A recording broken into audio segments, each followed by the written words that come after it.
নমস্কাৰ প্ৰিয় দৰ্শক সকলোকে স্বাগতম জনাইছো মই পাৰ্থ। প্ৰিয় দৰ্শক, বিজেপি শাসিত কেন্দ্ৰীয় চৰকাৰে বন্দে মাতৰমৰ 150 বছৰীয়া এক বন্দে মাতৰমৰ জন্মৰ সেই গীতটিৰ জন্মৰ 150 বছৰ অতিক্ৰম কৰাৰ এই ৰুমন্থন কৰিছে বা বন্দে মাতৰমে 150 বছৰ অতিক্ৰম কৰি যোৱাৰ কাৰণে বিজেপি শাসিত কেন্দ্ৰীয় চৰকাৰে উদযাপন কৰা পৰিলক্ষিত হৈছে। বন্দে মাতৰম গীতটোৱে শিৰোনাম দখল কৰিছে। বন্দে মাতৰম ভাৰতৰ নেশ্যনেল সং, ৰাষ্ট্ৰীয় গীত। সমান্তৰালে আজি কিছুদিনৰ পূৰ্বে কংগ্ৰেছৰ এজন জ্যেষ্ঠ নেতাই, এজন বয়োবৃদ্ধ নেতাই অসমৰ এখন মিটিঙত আমাৰ সোনাৰ বাংলা আমি তোমায় ভালোবাসি গীতটি গোৱাৰ কাৰণে বিতৰ্কৰ সূত্ৰপাত হৈছিল। কাৰণ সেই গীতটো বাংলাদেশৰ নেশ্যনেল এন্থেম, বাংলাদেশৰ নেশ্যনেল এন্থেম তেওঁ গোৱাৰ কাৰণে তেওঁক তীব্ৰ সমালোচনা কৰা হৈছিল। এই দুইটা গীতে সংবাদ শিৰোনাম দখল কৰিছে। আৰম্ভ কৰো বন্দে মাতৰমৰ পৰা। বিজেপি শাসক দল বিজেপিয়ে 150 বছৰ বন্দে মাতৰমৰ জন্মৰ 150 বছৰ উদযাপন কৰিছে। এতিয়া বন্দে মাতৰমৰ 5টা ষ্টেঞ্জা, কিন্তু সচৰাচৰ সততে স্কুল কলেজত 2টা ষ্টেঞ্জা বা 2টা পেৰাগ্ৰাফহে গোৱা হয়। সেই যি বাকী 3টা পেৰাগ্ৰাফ কোনে আঁতৰালে? 1937 চনত নেহেৰুৱে সেই 3টা পেৰাগ্ৰাফ আঁতৰালে বুলি বিভিন্ন বুৰঞ্জীবিদে ক'ব বিচাৰে। সেই 3টা পেৰাগ্ৰাফ নেহেৰুৱে আঁতৰাই দিলে। ক'ৰ পৰা? ক'ত? ভাৰতীয় জাতীয় কংগ্ৰেছৰ সভা সমিতিসমূহত এই গীতটো তেতিয়া গোৱা হৈছিলে। ৰাষ্ট্ৰীয় গীত হিচাপে এই গীতটো গোৱা হৈছিল। আৰু এই গীতটোৱে সেই সময়ত বিশেষকৈ ভাৰতীয়সকলৰ যিসকলে স্বাধীনতা বিচাৰিছিল, দেশখন স্বাধীন হোৱাটো বিচাৰিছিল, তেওঁলোকৰ দেশপ্ৰেম জাগ্ৰত কৰিছিল। এই গীতটো গোৱা মাত্ৰকে বা বন্দে মাতৰম বুলি শ্লোগান দিয়াৰ মাত্ৰকে তেওঁলোকৰ দেশপ্ৰেম উঠলি উঠিছিল। আৰু সেইকাৰণেই কংগ্ৰেছে তেওঁলোকৰ অধিৱেশনসমূহত, বৈঠকসমূহত এই গীতটো গাইছিল। কিন্তু 37 চনৰ পৰা নেহেৰুৰ পৃষ্ঠপোষকতাত কংগ্ৰেছৰ অধিৱেশনত মাত্ৰ প্ৰথমৰ 2টা ষ্টেঞ্জাহে গোৱা হৈছিলে। পিছৰ 5টা ষ্টেঞ্জা গোৱা হোৱা নাছিলে। যিকেইটা ষ্টেঞ্জাত, যিকেইটা পেৰাগ্ৰাফত মা দুৰ্গাৰ বন্দনা আছিলে, মা কালীৰ বা হিন্দু ধৰ্মৰ বিভিন্ন গডেছৰ, ভগৱানৰ বা দেৱী দেৱতাৰ বন্দনা আছিলে। আৰু সেইকাৰণে প্ৰধানমন্ত্ৰী নৰেন্দ্ৰ মোদীয়ে বা বিজেপিৰ শীৰ্ষ নেতাসকলে সেই কথা আজি পুনৰ ৰাইজক মনত পেলাই দিয়া পৰিলক্ষিত হৈছে। নেহেৰুৱে 1937 চনত সেই সময়ত জাতীয় কংগ্ৰেছৰ সভা সমিতিসমূহত প্ৰথম 2টা গান নিশ্চিত কৰিছিল, যাতে প্ৰথম 2টা ষ্টেঞ্জাহে বন্দে মাতৰমৰ গোৱা হয়। বন্দে মাতৰমৰ যদি আমি বিশ্লেষণ কৰোঁ, কিছু হিষ্ট্ৰী ৰোমন্থন কৰিব লাগিব। আমি আমাৰ এক্সপ্লেইনাৰটো শিৰোনাম দিছো বন্দে মাতৰম থাকোঁতে আমাৰ সোনাৰ বাংলা কিয় গাব লাগে। কংগ্ৰেছে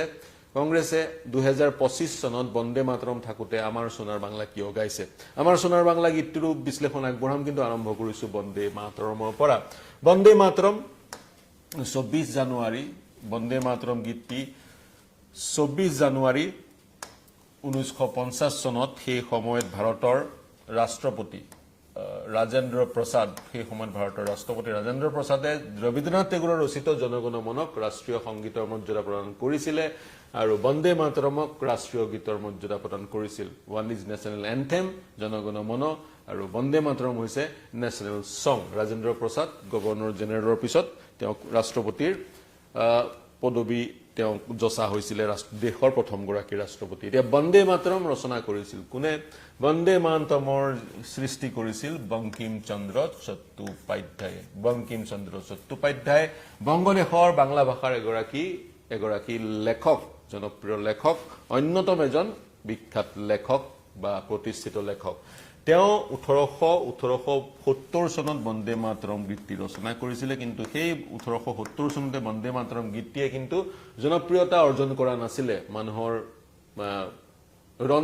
শৰীৰৰ ৰন্ধে ৰন্ধে সোমাই পৰা নাছিলে। কিন্তু 1882 চনত যেতিয়া তেওঁ আনন্দমঠ উপন্যাসখন ৰচনা কৰিলে, আনন্দমঠত বন্দে মাতৰম গীতটো অন্তৰ্ভুক্ত কৰিলে। তাৰপিছত বন্দে মাতৰম গীতটো ইম্পেৰিয়েলিষ্ট শাসন বা ব্ৰিটিছক ভাৰতবৰ্ষৰ পৰা খেদি পঠিওৱাৰ যি আন্দোলন, সেই আন্দোলনৰ এক ধৰণৰ ৱাৰ ক্ৰাই টাইপ হৈ পৰিল। এতিয়া যিখন আনন্দমঠ নভেল আছিলে, উপন্যাস আছিলে বংকিম চন্দ্ৰ চট্টোপাধ্যায়ৰ, সেই উপন্যাসখনত কি আছিলে?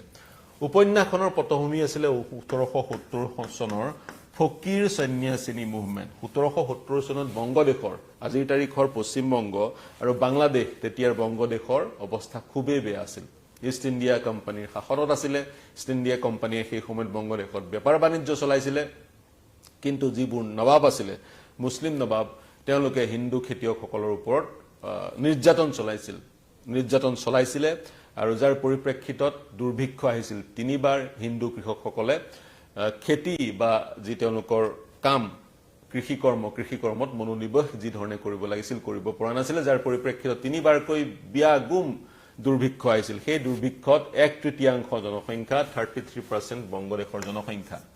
33% বংগদেশৰ জনসংখ্যা খাবলৈ নাপাই মৃত্যু হৈছিল 1770 চনৰ কথা কৈ আছো আৰু 1770 চনৰ মুছলিম নবাববোৰৰ হিন্দু খেতিয়কৰ ওপৰত চলা অমানসিক অত্যাচাৰৰ পটভূমি হিচাপে লৈ বংকিম বাবুৱে 1782 চনত মানন্দ মঠ ৰচনা কৰিছিল সৃষ্টি কৰিছিল আৰু 1870 চনত 1882 চনত তেওঁ আনন্দ মঠ ৰচনা কৰিছিল আনন্দ মঠৰ প্ৰেক্ষাপট 1770 চন আৰু 1882 চনৰ সেই আনন্দ মঠত তেওঁ 1870 চনত ৰচনা কৰা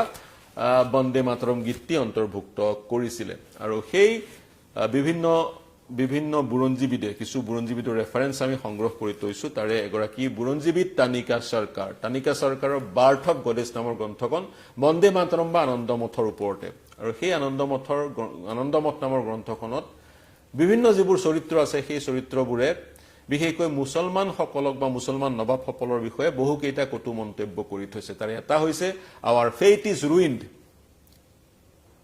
সৰকাৰৰ কিতাপখনত পোৱা যায় আৰু কাষ্ট আৱাৰ অনাৰ are gone. Now even our lives are in danger unless we drive these drunken Muslims wretches. How can we save the religion of Hindus? Islam ধৰ্মী নবাবসকলক আঁতৰাই নপঠিয়ালৈকে আমি আমাৰ ধৰ্ম বচাব নোৱাৰো সেই কথা সৰকাৰে নিজৰ যিখন বাৰ্থ অফ গডেছ নামৰ গ্ৰন্থ সেই গ্ৰন্থখনত আনন্দ মঠৰ বাংলা ভাষাৰ আনন্দ মঠৰ কিছু ৰেফাৰেন্স আনিছে সেই ৰেফাৰেন্সসমূহত ইংৰাজী ভাষাত আনন্দ মঠৰ কিছুমান লাইনৰ ট্ৰান্সলেশন এনেধৰণে কৰা হৈছে ট্ৰান্সলেশন কোনবোৰ লাইনৰ কৰা হৈছে সিবোৰ লাইন আনন্দ মঠত বিশেষ কিছুমান চৰিত্ৰ হিন্দু ধৰ্মৰ কিছুমান চৰিত্ৰই কৈছে তেওঁলোকৰ মুখত সেই সংলাপবোৰ আছে দ্বিতীয়তে আন এক স্থানত কিতাপখনৰ আন এক স্থানত কোৱা হৈছে ট্ৰান্সলেশন we do not want power of ourselves we want to exterminate all the Muslims on this land as they are enemies of God or many had resented the end of Hindu power and Hindus had been eager for restoration of their faith. এই ধৰণেৰে আনন্দ মঠত কিছুমান চৰিত্ৰই কথাবোৰ কৈছিলে যাৰ ইংৰাজী তৰ্জমা আপোনালোকৰ ওপৰত উপস্থাপন কৰিলো ইষ্ট ইণ্ডিয়া আনন্দ মঠত লিখা আছে ইষ্ট ইণ্ডিয়া কোম্পানীৰ সৈতে মুছলিম নবাবসকলে হিন্দু কৃষকসকলৰ ওপৰত জুপুৰি নিৰ্যাতন চলাইছিলে গতিকে সেই নিৰ্যাতনৰ পটভূমিতে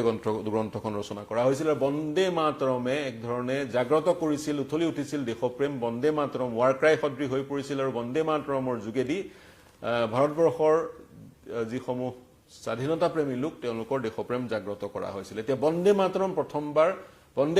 প্ৰথমবাৰৰ কাৰণে আনুষ্ঠানিকতা কেনেকৈ লাভ কৰিলে আমি তেতিয়া যাব লাগিব 1896 চনলৈ 1885 চনত এলেন অক্টেভিয়ান হিউমে জন্ম দিছিল কংগ্ৰেছৰ আৰু 1896 চনত কংগ্ৰেছৰ অধিৱেশনত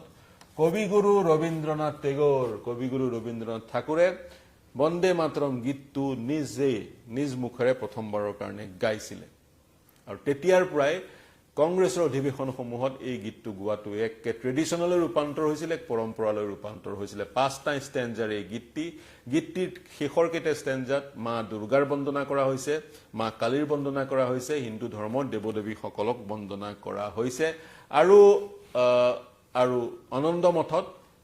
মুছলমানসকলক আনন্দ মঠ উপন্যাসখনক মুছলমানসকলক ডেমনাইজ কৰা হৈছে আৰু যেহেতু আনন্দ মঠ উপন্যাসখনত মুছলমানসকলক ডেমনাইজ কৰা হৈছে আৰু এই বন্দে মাতৰম গীতটিত হিন্দু গডেছৰ ৰেফাৰেন্স আছে মুছলিম লীগে 1905 চনৰ পৰা এই গীতটিক বিৰুদ্ধিতা কৰিবলৈ ললে আৰু যি মুছলিম লীগে এই গীতটিৰ বিৰুদ্ধিতা কৰিছিল তাৰ এক প্ৰতিফলন একবিংশ শতিকাটো আমি পৰিলক্ষিত কৰিছো কেনেকৈ পৰিলক্ষিত কৰিছো 2006 চনত জামিয়াত উলেমা হিন্দৰ মুৰব্বী মেহমুদ মাদানীয়ে কৈছিলে কোনো মুছলমানে এই গীতটো গাব নোৱাৰে 2009 চনত দেওবন্দে ফতোৱা জাৰি কৰিছিল যাতে কোনো মুছলমানে এই গীতটো নাগায় গতিকে সেই তেতিয়াৰ মুছলিম লীগৰ যি এক দাবী আছিল যি এক চিন্তা আছিল চিন্তাৰ প্ৰতিফলন একবিংশ শতিকাত আমি এই সকল লোকৰ যোগেদি দেখা পাইছিলো এতিয়া যদি মুছলিম লীগৰ কথা কওঁ 1905 চনত তেওঁলোকে এই গীতটিৰ বিৰোধিতা কৰিছিলে 1905 চনত এই গীতটিৰ বিৰোধিতা কৰি সৈয়দ আলী ইমামে কৈছিলে I cannot say what you think but when I find the most advanced province of India put forward the sectarian cry of Bande Mataram as the national cry and the sectarian Rakhi Bandhan as a national observance my heart is filled with despair and disappointment and the suspicion that under the cloak of nationalism Hindu nationalism is preached in India becomes a conviction. গতিকে তেওঁ কৈছে যেটো গীতত হিন্দু ধৰ্মৰ দেৱদেৱীৰ কথা আছে সেই গীতটোক national cry হিচাপে বা স্বাধীনতা প্ৰাপ্তিৰ স্লোগান হিচাপে ব্যৱহাৰ কৰি নেশনালিজম ভাৰতীয় ৰাষ্ট্ৰবাদ নহয় হিন্দু ৰাষ্ট্ৰবাদক প্ৰচাৰ আৰু প্ৰসাৰ দিয়া হৈছে বুলি মুছলিম লীগৰ এইগৰাকী নেতাই কৈছিলে যিনে 1938 চনত No Muslim can sing Bande Mataram বুলি কৈছিলে এখন নিউ টাইমছ অফ লাহোৰ বুলি এখন পেপাৰ তেতিয়া পাবলিছ হৈছিল সেই পেপাৰখনত তেওঁ সেইদৰে লিখিছিলে গতিকে যেতিয়া মুছলমানসকলে এই গীতটোৰ বিৰুদ্ধাচৰণ কৰিবলৈ ল'লে 1937 চনত নেহেৰুৱে 1937 চনত জৱাহৰলাল নেহেৰুৱে সংযোগ স্থাপন কৰিলে কবিগুৰু ৰবীন্দ্ৰনাথ ঠাকুৰৰ সৈতে সুধিলে বা ট্ৰান্সলেচন বিচাৰিলে ঠাকুৰৰ কবিগুৰু ৰবীন্দ্ৰনাথ ঠাকুৰৰ পৰা এই গীতটিৰ আৰু তেওঁ কনফাৰ্ম হ'ল গীতটিৰ কি পিছৰ ষ্টেণ্ডা কেইটাত কি আছে সেই কথা তেওঁ নিশ্চিত হ'ল আৰু নিশ্চিত হোৱাৰ পৰাই পিছৰে পৰা 1937 চনত তেওঁ এই গীতটিৰ পিছৰ ষ্টেণ্ডা কেইটা আঁতৰাই দিলে ভাৰতীয় জাতীয় কংগ্ৰেছৰ অধিৱেশনসমূহত এই গীতটিৰ পিছৰ ষ্টেণ্ডা কেইটা গোৱাৰ পৰম্পৰা বন্ধ হ'ল মাত্ৰ প্ৰথমৰ দুটা ষ্টেণ্ডা বা প্ৰথমৰ দুটা পেৰাগ্ৰাফ গাবলৈ আৰম্ভ কৰা হ'ল আৰু সেই কাৰণেই এক ধৰণে ক'ব পৰা যায় নেহেৰুৱে বন্দে মাতৰমৰ কংগ্ৰেছত বন্দে মাতৰমৰ পিছৰ ষ্টেণ্ডা কেইটা আঁতৰাই গোৱাৰ যি এক পৰম্পৰা আৰম্ভ কৰিলে সেই পৰম্পৰা পিছতো আমাৰ দেশত চলি থকা পৰিলক্ষিত হ'ল সেই কাৰণে স্কুল কলেজ ইত্যাদিত আজিও প্ৰথমৰ দুটা ষ্টেণ্ডাহে গোৱা হয় যিকেইটা ষ্টেণ্ডাত কোনো ধৰ্মৰ বা হিন্দু ধৰ্মৰ দেৱ দেৱীৰ কথা উল্লেখ নাই শেহতীয়াকৈ মাদ্ৰাজ হাইকোৰ্টে এক ৰায় প্ৰদান কৰিছিল যি ৰায় যোগেদি স্কুল কলেজসমূহত সপ্তাহত এবাৰ বন্দে মাতৰম গীতটো গোৱাৰ এক নিৰ্দেশ জাৰি কৰিছিল আৰু চৰকাৰী কাৰ্যালয় আৰু বেচৰকাৰী কাৰ্যালয়ত মাহত এবাৰ এই গীতটো গোৱাৰ এক নিৰ্দেশ প্ৰদান কৰিছিল আৰু সেই নিৰ্দেশ তামিলনাডু চৰকাৰে মানিবলৈ বাধ্য হৈছে গতিকে বন্দে মাতৰমৰ থুলমূলকৈ এই আছিল বন্দে মাতৰমৰ বুৰঞ্জী 150-155 বছৰ অতিক্ৰম কৰিলে গীতটোৰ জন্ম হৈছিল 155 বছৰ পূৰ্বে গতিকে বিজেপিয়ে বা কেন্দ্ৰীয় চৰকাৰে আজি এই গীতটিক পুনৰুমন্থন কৰিছে পুনৰ গীতটিক সন্মান প্ৰদান কৰাৰ চেষ্টা কৰা হৈছে গতিকে সেই ধৰণেৰে এই গীতটিৰ থুলমূল বুৰঞ্জী আমি আগবঢ়ালো এতিয়া আহো আমাৰ সোনাৰ বাংলা আমি তোমায় ভালোবাসি এই গীতটি ৰচনা কৰিছিল কবিগুৰু ৰবীন্দ্ৰনাথ ঠাকুৰে আৰু এই গীতটি বাংলাদেশৰ নেশ্যনেল এন্থেম কিন্তু যি সময় যি কালখণ্ডত কবিগুৰু ৰবীন্দ্ৰনাথ ঠাকুৰে গীতটি সৃষ্টি কৰিছিল এই গীতটি সৃষ্টি কৰিছিল তেওঁ 1905 চনত 1905 চনত বাংলাদেশৰ বাদ দিয়ক পাকিস্তানৰে জন্ম হোৱা নাছিলে ভাৰত স্বাধীন হোৱাৰ বহু বছৰ পূৰ্বে প্ৰায় 35-40 বছৰ পূৰ্বে তেওঁ এই গীতটি ৰচনা কৰিছিল পটভূমি কি আছিল 1905 চনত তেতিয়াৰ গভৰ্ণৰ জেনেৰেল ভাইসৰয় লৰ্ড কাৰ্জনে বংগখনক দুটা ভাগ কৰিছিল বংগভংগ বুলি যাক কোৱা হয় পাৰ্টিশন অফ বেংগল তেওঁলোকে কৈছিল বংগখন এখন বিশাল প্ৰভিন্স আৰু এডমিনিষ্ট্ৰেটিভ কনভেনিয়েন্সৰ কাৰণে বংগখনক দুটা ভাগত ভাগ কৰিছিল 1905 চনত আৰু সেই বংগভংগৰ বিৰুদ্ধাচৰণ কৰিছিলে বেংগলী এলিটসকলে শিক্ষিত বাংলাভাষী লোকসকলে তেওঁলোকৰ মতে এনে ধৰণেৰে বংগক দুটা ভাগত ভাগ কৰি বাংলাভাষী লোকসকলক বিভক্ত কৰাৰ এক ষড়যন্ত্ৰ ৰচিছে ব্ৰিটিছে আৰু মূলতঃ বাংলাভাষী হিন্দুসকলক আৰু বাংলাভাষী মুছলমানসকলক দুটা ভাগত ভাগ কৰিবলৈ এনে ধৰণৰ ষড়যন্ত্ৰ ব্ৰিটিছে ৰচিছে সেই ধৰণৰ ধাৰণা বাংলাভাষী এলিটসকলৰ মাজত তেতিয়া সৃষ্টি হৈছিল আৰু বংগক দুটা ভাগ নকৰাৰ আহ্বান জনাই আমাৰ সোনাৰ বাংলা আমি তোমায় ভালোবাসি এই গীতটি ৰবীন্দ্ৰনাথ ঠাকুৰে ৰচনা কৰিছিল বাংলাভাষীসকল যাতে একেখন মঞ্চত একেখন প্ৰভিন্সতে থাকে বা মুছলমান বাংলাভাষী বা হিন্দু ভাষীসকলৰ মাজত কোনো ধৰণৰ বিভেদ নাহে সেই উদ্দেশ্য আগত ৰাখি ৰবীন্দ্ৰনাথ টেগোৰে আমাৰ সোনাৰ বাংলা গীতটি ৰচনা কৰিছিল আৰু ৰবীন্দ্ৰনাথ ঠাকুৰৰ বায়োগ্ৰাফাৰৰ মতে আগষ্টৰ 25 তাৰিখে 1905 চনৰ আগষ্টৰ 25 তাৰিখে কেলকাতা এতিয়াৰ কলকাতাত এতিয়া কেলকাতাৰ টাউন হলত এই গীতটো গোৱা হৈছিল আৰু গীতটো গোৱাৰ সময়ত ৰবীন্দ্ৰনাথ ঠাকুৰ নিজে উপস্থিত আছিলে নিজেই তেওঁ সেই গীতটো গোৱাৰ সময়ত নিজে উপস্থিত আছিলে আৰু বংগভংগৰ বিৰুদ্ধাচৰণ কৰি যি আন্দোলন হৈছিল সেই আন্দোলনত ৰবীন্দ্ৰনাথ ঠাকুৰো জপিয়াই পৰিছিল আৰু ৰবীন্দ্ৰনাথ ঠাকুৰৰ বহুকেইজন বায়োগ্ৰাফাৰৰ মতে ৰবীন্দ্ৰনাথ ঠাকুৰৰ সেইটোৱে আছিলে প্ৰথম আৰু অন্তিমটো আন্দোলন তাৰ পিছত তেওঁ কিন্তু কোনো ধৰণৰ আন্দোলনত সুশৰীৰেৰে ভাগ লোৱা নাছিলে আৰু তাৰ পিছত এই গীতটিৰো 5টা ষ্টেঞ্জা যি ধৰণেৰে বন্দে মাতৰমৰ 5টা পেৰাগ্ৰাফ 5টা দফা আমাৰ সোণাৰ বাংলাৰো 5টা দফা 1971 চনত যেতিয়া বাংলাদেশৰ জন্ম হ'ল ভাৰতবৰ্ষৰ সহায়ত যেতিয়া বাংলাদেশে জন্ম লাভ কৰিলে শেখ মুজিবুৰ ৰহমানে জানুৱাৰীৰ 13 তাৰিখ 1972 চনৰ জানুৱাৰীৰ 13 তাৰিখে এই ৰেণ্ডিশ্যনটো কবিগুৰুৰ এই বিখ্যাত কালজয়ী গীতটিক বাংলাদেশৰ ৰাষ্ট্ৰীয় সংগীতৰ মৰ্যাদা প্ৰদান কৰিলে আৰু সেই দিনাখনেই প্ৰখ্যাত ৰবীন্দ্ৰ সংগীতৰ গায়িকা সুচিত্ৰা মিত্ৰাই HMVত এই গীতটি ৰেকৰ্ড কৰিছিল আৰু সেই দিনাখনেই বিশ্বভাৰতী বিশ্ববিদ্যালয়ৰ মিউজিক বোৰ্ডে এই গীতটিক সেই ৰেকৰ্ডটিক যিটো ৰেকৰ্ডৰ সৃষ্টি কৰিছিল সুচিত্ৰা মিত্ৰাই সেই ৰেকৰ্ডটিক অনুমোদন প্ৰদান কৰিছিল গতিকে সেই ধৰণৰ এক বুৰঞ্জীও এই গীতটিৰ সৈতে জড়িত হৈ আছে তৎসত্ত্বেও যিহেতু গীতটি এখন দেশৰ ৰাষ্ট্ৰীয় সংগীত গতিকে সেই গীতটি আন এখন দেশৰ লোকে গোৱাটো কিমান সমীচীন হৈছে তাৰ উত্তৰ আপোনালোকৰ পৰা বিচাৰিম হততে তেনে ধৰণৰ ঘটনা আমি পৰিলক্ষিত নকৰো ইংলেণ্ডৰ নেশ্যনেল এন্থেম ভাৰতবৰ্ষত গোৱা নহয় অষ্ট্ৰেলিয়াৰ নেশ্যনেল এন্থেম ভাৰতবৰ্ষত গোৱা নহয় মাৰ্কিন যুক্তৰাষ্ট্ৰৰ ৰাষ্ট্ৰীয় সংগীত ভাৰতবৰ্ষত গোৱা নহয় বা ভাৰতবৰ্ষৰ ৰাষ্ট্ৰীয় সংগীতো আন দেশত গোৱা নহয় হয় আমাৰ সোণাৰ বাংলা ৰবীন্দ্ৰনাথ ঠাকুৰৰ সৃষ্টি আন এক পটভূমিত আন এক পৰিপ্ৰেক্ষিতত আন এক উদ্দেশ্যৰে আন এক লক্ষ্যৰে 1905 চনত তেওঁ সেই গীতটি ৰচনা কৰিছিল কিন্তু যেহেতু বাংলাদেশৰ জন্ম হোৱাৰ পিছত শেখ মুজিবুৰ ৰহমানে বা তেওঁৰ পৃষ্ঠপোষকতাত গানটো বাংলাদেশৰ ৰাষ্ট্ৰীয় সংগীতলৈ ৰূপান্তৰ হ'ল গতিকে সেই গীতটি বাংলাদেশৰ ৰাষ্ট্ৰীয় সংগীত হিচাপেহে আজিৰ তাৰিখত বা 70 চনৰ পিছৰ পৰা সমগ্ৰ বিশ্বত প্ৰতিষ্ঠিত হ'ল তেনে পৰিপ্ৰেক্ষিতত আন এখন দেশৰ নেশ্যনেল এন্থেম আন এখন দেশত হততে গোৱা পৰিলক্ষিত নহয় দুটা গীত বন্দে মাতৰম দুইটা কালজয়ী গীত এটা বাংলাদেশৰ নেশ্যনেল এন্থেম আৰু এটা ভাৰতবৰ্ষৰ ৰাষ্ট্ৰীয় গীত আৰু ভাৰতবৰ্ষৰ ৰাষ্ট্ৰীয় গীতটোৰ আমি হততে দুটা ষ্টেঞ্জা গাওঁ আমাৰ ছাত্ৰ ছাত্ৰীসকলে